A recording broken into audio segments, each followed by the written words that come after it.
तिकडे आनंद आश्रमात पैसे उधळल्याप्रकरणी कारवाई हा फार्स, माफीचं नाटक तुमच्यात विकृतीचं भरलेलं आहे.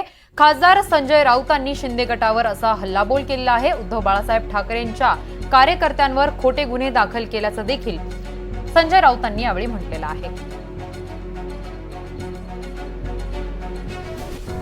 कारवाई, पदावरून काढणं, खुलासे आणि माफ्या हे सगळे नौटंकी असते. धर्मवीर आनंद दिघे ज्यांना तुम्ही आपले गुरु मानताय आणि त्यांची जी वास्तू, तिच्या वास्तूतून ते न्याय द्यायचे, दरबार भरवायचे, लोकांना भेटायचे, इथे त्यांचं वास्तव्य होते. त्या वास्तूमध्ये या मिंधे सेनेचे लोकांनी, म्हणजे गुंडांनी, टार्गेट पोरांनी लेडीज बारमध्ये नाचतात आणि पैसे उधळतात लेडीज बारमध्ये. त्या पद्धतीचा जो उपक्रम साजरा केला, आपण पहा ते चित्र अत्यंत विचलित करणारं चित्र आहे.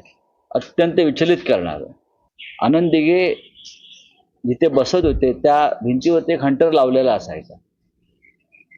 त्या हंटरचा अर्थ असा होता, चुकाल तर पाठीवर हंटर पडेल, असा मी म्हणायचो.